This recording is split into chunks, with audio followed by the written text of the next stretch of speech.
ضرورة التحالف على أساس إيران طارحة التحالف بين العراق وسوريا وإيران، وبقى بس إحنا نقول إيه وإيران تجي ركض.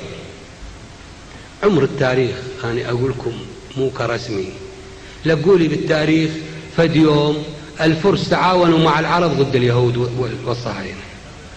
في كل مراحل الصدام بين الأمة وبين الصهاينة وبين المسلمين وبين الصهاينة كان الفرس هم حلفاء للصهاينة.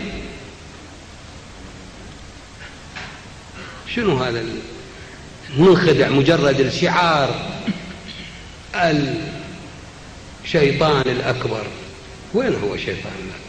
هاي أفغانستان بلد جارهم ومسلم. شنو أفغانستان مو مسلمة؟ شنو ماسونيين؟ شنو مسلمين ورايحين بالإسلام إلى أكثر ما يقول من اللازم. يطلع المفتي أو شي يسموه الفقيه هذا بلد مسلم ونرفض ضربه عمليا على الأرض. تحالف الشمال شنو هو؟ أداة بيد أمريكا، يعني هي مقدمة الجيش الأمريكي، يعني علني دعموه بالمال والسلاح وغلقوا الحدود ومنع أي واحد من المجاهدين إلا إلقاء القبض عليه وشده، ومنعوا لا طلقة ولا بندقية تروح إلا اللي يوصلوه لتحالف الشمال. وحضروا مؤتمر برلين اللي عدته أمريكا شنو يعني، وأقاموا السفارة أول بلد في وزيارات متبادلة. وين هذا التصريح؟ وين الشيطان الأكبر؟ شنو؟ قبل عدوان 91 صار لقاء بين العراق وإيران، وأرسلنا نائب رئيس مسكها الثورة وتكلموا له كل ما تشتهون من أنهم وأن أمريكا يجب أن نكفته. وصار العدوان، شفتوا إيران شنو اللي سوته. يعني الطريقة اللي تحدثنا بيها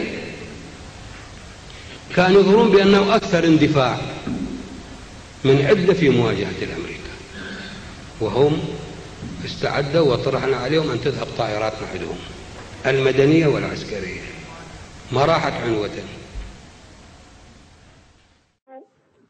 نحن شيعة أهل البيت لدينا طموح عظيم ليس له حدود. نحن نسعى إلى التمدد على كل الآفاق. بعد انهيار صدام أصبح لدينا العراق، وهناك مواقع جديدة نسعى إليها. نحن أمة لا تعرف الكلل والملل.